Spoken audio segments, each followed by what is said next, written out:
Jadi YR4 ini merupakan asteroid yang diklasifikasikan ke dalam kelompok asteroid Apollo, yang dimana kelompok asteroid Apollo ini memiliki jalur lintasan yang bersinggungan dengan bumi.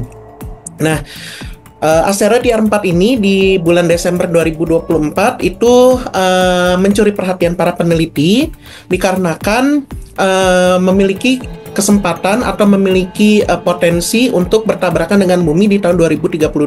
Dan ada beberapa observasi yang dilakukan semenjak dari Desember sampai bulan Februari 2025. Yaitu di bulan Januari kita mendapati bahwa ukuran dari asteroid YR4 ini sendiri ukuran diameternya itu 67 sampai 90 meter persegi.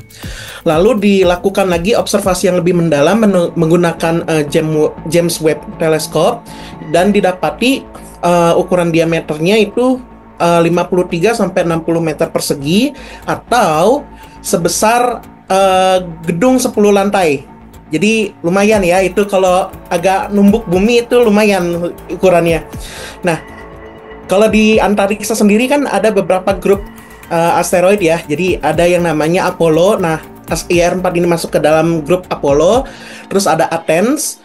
Ini juga grup asteroid ini juga memiliki potensi untuk bertabrakan dengan bumi. Tapi ada dua lagi, yaitu Amors dan Arcturus. Jadi Amors dan Arcturus ini grup asteroid yang tidak memiliki potensi ancaman untuk menabrak bumi di masa depan. Kurang lebih gitu.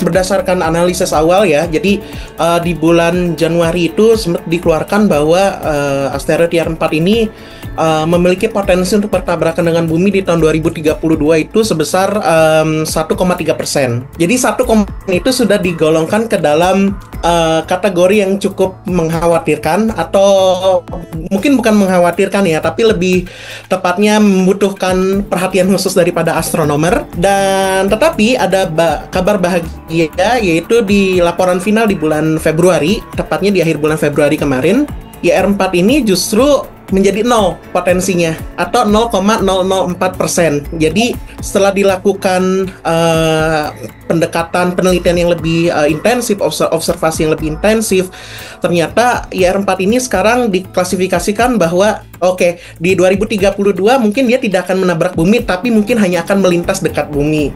Tetapi bukan berarti karena YR4 ancamannya menurun drastis bahwa kita nggak akan kedatangan asteroid yang lain. Ini menarik sih Mas Rino, si YR4 ini kalau dia menabrak bumi itu ada beberapa wilayah yang memiliki resiko sangat besar ketika kalau misalnya asteroid ini memang jatuh ke bumi ya, yaitu di kawasan Laut Pasifik, Northern South America, terus lautan atau Samudra Atlantis, Afrika, terus juga Laut Arab dan Asia Selatan. Itu sebenarnya daerah-daerah yang memiliki potensi untuk jatuhnya asteroid YR4 ini. Namun kita bikin hipotesa lah satu. Kalau misalkan YR4 ini jatuh masuk ke atmosfer bumi, terus dia meledak di dalam atmosfer bumi, mungkin tidak sampai menyentuh tanah ya, mungkin akan meledak di udara. Itu sebenarnya ancaman yang paling besar adalah air blast gitu. Jadi air blastnya ini juga cukup bisa merusak. Misalnya Tunguska yang pernah jatuh di Siberia di tahun 1908, potensi atau kerusakannya itu cukup parah gitu kan, sampai puluhan kilometer kerusakan yang ditimbulkan. Bahkan pada masa itu ada saksi mata yang justru berjarak 80 km, mereka mendengarkan suara ledakannya, mereka terlempar dari kursi karena wind blast tersebut atau angin gitu kan. Terus juga ada potensi yang berbahaya lainnya adalah shockwave, jadi gelombang kejutnya juga yang berbahaya. Dan ini juga yang sempat terjadi di Bone ya, kalau nggak salah. Di Bone itu kan sempat di awal tahun 2009-2010 kalau saya nggak salah. Itu juga kan sempat ada suara dentuman besar dan beberapa warga merasakan kepanikan dan lain-lain. Dan bisa kita bilang bahwa kalau YR4 ini sampai menghantam bumi ya resikonya adalah kehancuran di level lokal sampai regional gitu. Jadi kalau misalnya let's say ini amit-amit jatuh di Jakarta gitu, itu mungkin kawasan Jakarta adalah kawasan yang akan berdampak paling besar kehancurannya gitu. Gedung, rumah juga akan menimbulkan korban jiwa yang banyak, kerugian materi yang banyak. Indonesia sendiri sebenarnya udah cukup sering nih Mas Rino justru terkena bencana asteroid ini. Yang pertama ini ditulis oleh mahasiswi dari ITERA. Jadi ada beberapa datanya di sini. Itu dimulai pertama kali diselidiki itu di tahun 1797 justru. Terus juga selanjutnya di tahun 1811, 1822, 1884, 1915 itu jatuh di kawasan Klender. Terus juga selanjutnya 2000 sampai 2021 itu terakhir kali jatuh di Lampung gitu. Di Lampung 2020 itu kalau nggak salah di Tapanuli. Jadi sebenarnya Indonesia sendiri kalau mau dibilang apakah kita punya resiko lebih kecil untuk kejatuhan asteroid ya enggak gitu. Karena berdasarkan catatan sejarah Indonesia ternyata sudah sering terkena jatuhan asteroid itu sendiri gitu. Jadi kita pun resikonya cukup besar. Agak sulit untuk diprediksi. Jadi kalau dia diprediksi itu biasanya di menit terakhir atau di ketika dia sudah dekat sekali dengan bumi gitu baru bisa diprediksi.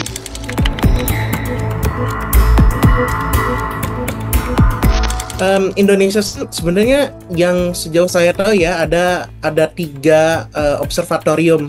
Yang satu mungkin masih on the way nih Mas Rino yang lagi dibangun di NTT.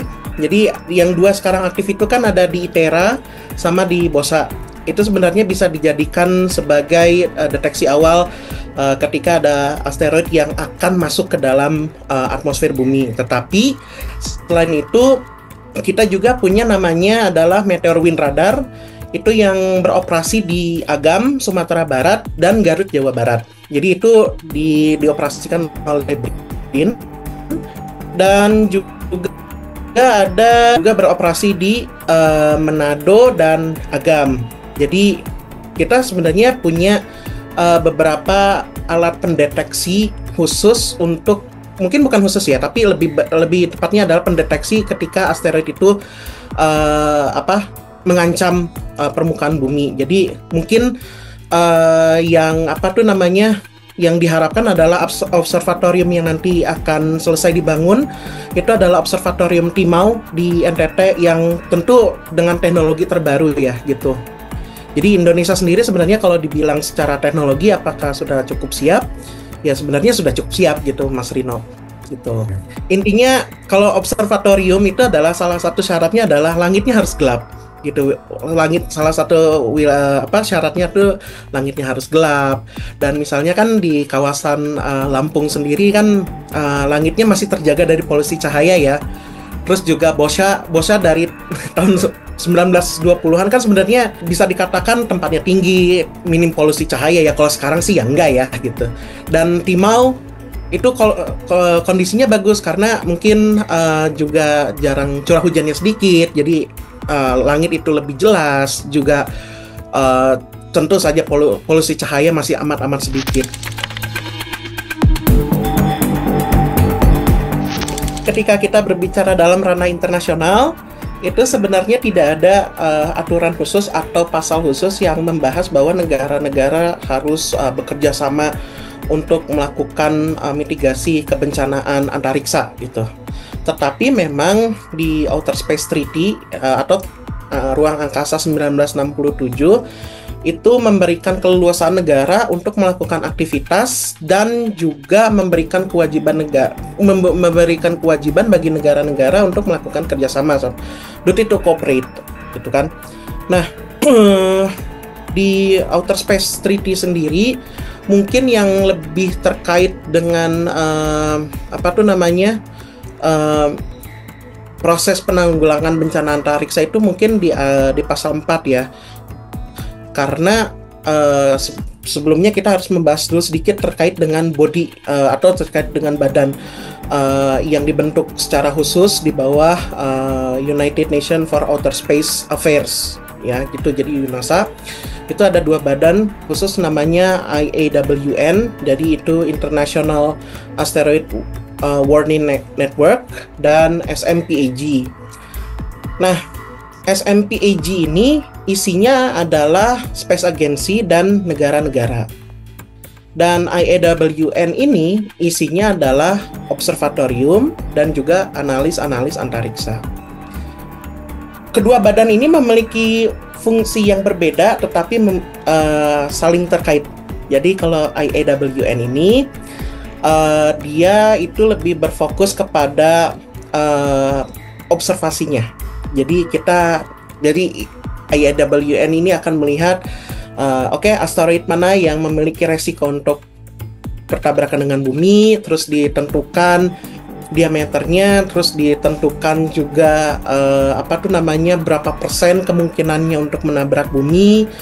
Di situ juga nanti akan dilampirkan namanya Torino Scale dan Brumfield Hazard Scale. Jadi kalau Torino Scale ini isinya 1 sampai 10. Jadi kalau dia di 1%, seperti yang tadi dibilang ya di awal Mas Rino, jadi kalau YR4 ini kan di atas 1% ya, 1,3% sampai 3% kan awalnya. Itu biasanya masuk skala 3 sampai 4 itu masuk ke zona kuning, yang dimana itu butuh perhatian khusus para astronom. Nah, ada namanya Brumfield. Nah, Brumfield ini nanti yang akan diklasifikasikannya berdasarkan diameternya. Jadi diameternya berapa meter, dari 1 sampai 10, terus 10 sampai 100, 100 sampai 1 kilo. Nah, ini nanti ukurannya akan beda-beda. Nah, data-data ini nanti akan dipakai juga oleh SMPAG untuk menentukan kebijakannya gitu. Nanti kebijakannya kita mau ngapain nih? Ini ada asteroid, kemungkinan akan nabrak bumi misalnya 10 tahun ke depan, dan wilayah yang beresiko misalnya Indonesia, terus China, terus India, Australia misalnya, itu ada wilayah yang beresiko. Nih mau gimana gitu kan? Tentu pilihannya adalah mungkin the last resort itu adalah nuklir. Yang kedua adalah deflection atau redirect teknologi. Jadi asteroidnya itu diatur sedemikian rupa untuk tidak menabrak bumi melalui teknologi DART yang sekarang lagi dikembangkan oleh NASA. Itu ada Double Asteroid Redirection Test, dan ternyata itu udah berhasil, Mas Rino. Jadi teknologi DART ini yang sedang dikembangkan oleh NASA ini ternyata berhasil tanpa menggunakan senjata nuklir. Nah, tapi mungkin dalam pembahasan di dalam UNOSA sendiri, nuklir ini memang menjadi salah satu topik hangat ini.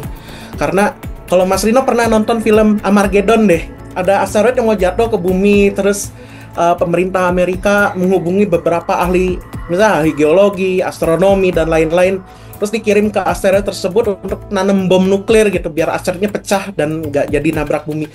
Well, itu adalah kondisi yang sangat utopis. Tapi balik lagi, kenyataannya mungkin nggak akan seutopis itu ya gitu. Itu mungkin dari sisi teknologi, tapi dari sisi hukum ada namanya di pasal 4 itu, negara-negara itu dilarang menggunakan senjata nuklir dan pemusnah massal di ruang angkasa. Ketika kita harus menggunakan senjata nuklir untuk demi keselamatan umat manusia sendiri, apakah itu masih boleh digunakan atau tidak? Itu jawabannya akan sangat bervariasi ya, dan itu perlu dilakukan penyelidikan yang lebih dalam, karena tidak hanya Outer Space Treaty tapi juga ada namanya Partial Test Ban Treaty atau traktat pengujian sebagian, terus juga ada namanya Non-Proliferation Treaty gitu kan. Jadi banyak sekali perjanjian-perjanjian internasional yang melarang penggunaan senjata nuklir, khususnya di ruang angkasa. Pelarangan penggunaan senjata nuklir di ruang angkasa ini sebenarnya memang pertama adalah dilarang secara hukum, karena senjata nuklir sendiri kan dia kontroversial ya. Itu yang pertama, karena memang secara moral kita berhadapan dengan nilai-nilai moral. Tapi yang kedua adalah kita ini berhadapan dengan sebuah benda yang sangat uncertain. Oke, kita mungkin boleh menggunakan nuklir. Let's say ya, sebagai hipotesa kita menggunakan nuklir, terus kita apa tuh namanya, seperti di film Armageddon, menanam bom nuklir, terus kalau nggak berhasil gimana, gitu kan? Terus yang kedua adalah asteroidnya terbelah jadi dua, tapi lintasannya tetap sama ngarah ke bumi, itu kan jadinya jadi double trouble ya, gitu kan? Terus yang ketiga adalah nuclear blast gitu. Kalau dia ditembakannya dekat dengan orbit bumi yang penuh dengan satelit, yang hancur itu mungkin bukan hanya asteroidnya, tapi satelit-satelit lain yang masih aktif yang justru kita butuh sebagai telekomunikasi dan pertahanan. Jadi dilematis sih sebenarnya kalau kita mau pakai nuklir gitu kan. Satu sisi mungkin itu bisa dikatakan sebagai last resort, tetapi satu sisi kita juga berhadapan dengan ketidakpastian yang sangat besar dalam hal ini. Makanya ada yang disebut, yang tadi yang saya sebut adalah DART ya. Jadi DART ini sebagai satu alternatif di mana kita tidak perlu menggunakan nuklir, tapi kita bisa redirect daripada lintasan asteroid yang tadinya akan menuju bumi gitu.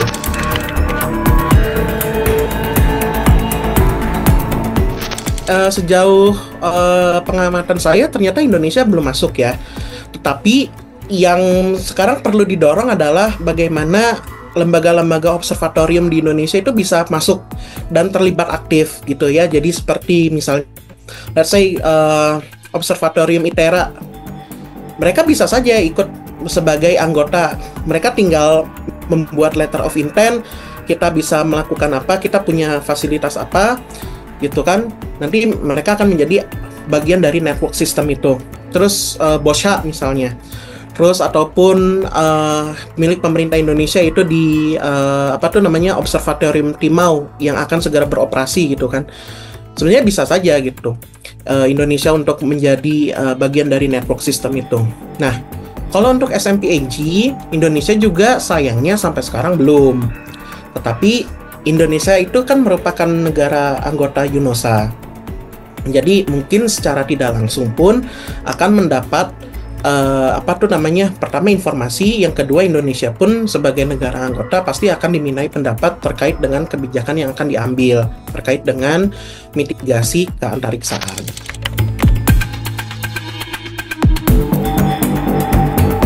Terkait dengan penanggulangan bencana itu justru ada atau begini, muncul di Undang-Undang 24 tahun 2007 tentang penanggulangan bencana. Di situ di pasal 1 dijelaskan bahwa bencana alam itu adalah longsor, gempa bumi, gunung meletus, dan sebagainya, termasuk bencana keantariksaan gitu. Itu disebutkan gitu.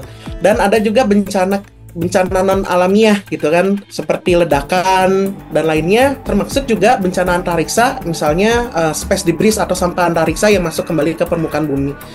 Ternyata di undang-undang tentang penanggulangan bencana antariksa itu baik yang buatan manusia maupun yang natural itu sudah mendapat perhatian gitu.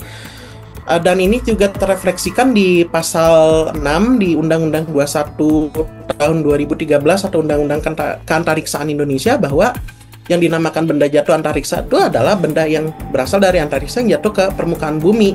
Terus di bagian selanjutnya di pasal 54 kalau saya tidak salah, harus dicek lagi, bahwa benda jatuh antariksa itu juga termaksud asteroid. Jadi tidak hanya sampah antariksa, tetapi juga di Undang-Undang 21 2013 itu juga dijelaskan bahwa asteroid itu termaksud benda jatuh antariksa yang harus mendapatkan perhatian khusus. Nah, ini yang sangat-sangat menarik, bahwa Indonesia sendiri sebenarnya sudah memiliki concern terhadap itu. Tapi mungkin yang perlu digarisbawahi adalah bagaimana Indonesia sendiri nanti akan melakukan evakuasi atau peraturan terkait dengan evakuasi kebencanaan keantariksaan. Mungkin itu yang belum ada, karena evakuasi kebencanaan keantariksaan kan sebenarnya susah-susah gampang juga ya Mas gitu. Kalau kira misalkan gempa bumi gitu kan, atau bencana vulkanologis gitu kan, seperti gunung api yang dievakuasi kan sebenarnya hanya masyarakat yang tinggal di wilayah sekitar gitu kan. Nah, kalau misalnya bencananya bersifat asteroid dan ternyata diameternya itu cukup besar yang seperti disebutkan sebelumnya, permasalahan selanjutnya adalah bagaimana caranya mengevakuasi satu kota. Jadi kalau amit-amit kalau jatuh di Jakarta gitu atau di Bandung gitu, mengevakuasi 11 juta orang, mengevakuasi 2,5 juta orang kan bukan hal yang gampang gitu. Dan ya mungkin pemerintah juga di sini didorong untuk bagaimana membuat rancangan evakuasi itu bisa seaman mungkin, seefisien mungkin. Nah itu mungkin yang sampai sekarang belum ada ya. Kalau misalnya asteroidnya jatuh di wilayah pemukiman yang padat penduduk atau memiliki ancaman untuk jatuh di wilayah yang padat penduduk, maka pemerintah sendiri harus bisa mencari cara bagaimana caranya untuk melakukan evakuasi efektif mungkin tanpa menimbulkan kepanikan. Kadang yang jadi permasalahan dari bencana alam itu adalah kepanikan itu sendiri yang menjadi problematik kan, yang menimbulkan korban jiwa itu justru kepanikannya.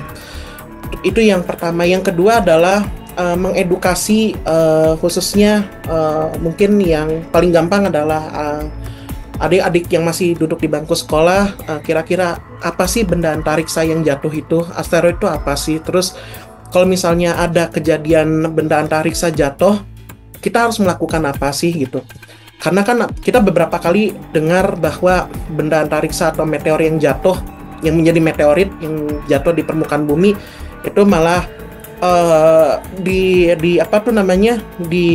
diperlakukan sebagai batu ajaib gitu kan, karena kepercayaan dan lain-lain. Nah itu yang mungkin juga harus diedukasi bahwa kalau ada benda jatuh ya jangan langsung dipegang gitu kan, kita nggak pernah tahu ada apa di dalamnya. Harus menghubungi pihak berwajib, dan di sini mungkin pihak berwajib juga akan langsung meneruskannya ke BRIN sebagai agensi keantariksaan, salah satu agensi yang berfokus pada bidang keantariksaan. Jadi benda ruang angkasa ini sebenarnya kalau kita berhadapan dengan ancaman keantariksaan ini sudah terjadi sejak lama, bahkan sebelum manusia itu eksis.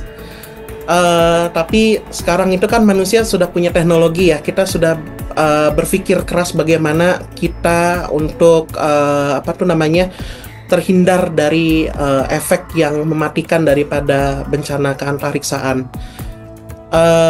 Mungkin pesan saya adalah khususnya untuk pemerintah Indonesia sendiri, karena Indonesia itu negara yang sangat besar. Juga Indonesia juga sudah terlibat aktif dalam kegiatan keantariksaan sejak tahun 1963. Mungkin ini saatnya pemerintah Indonesia untuk berfokus kembali kepada sains antariksa, untuk meningkatkan, salah satunya adalah keamanan keantariksaan. Jadi kita bisa menyelamatkan generasi selanjutnya dari ancaman antariksa yang akan datang, baik itu ancaman alam atau alamiah dan maupun ancaman yang bersifat buatan manusia seperti tadi sampah antariksa yang disebut sebelumnya.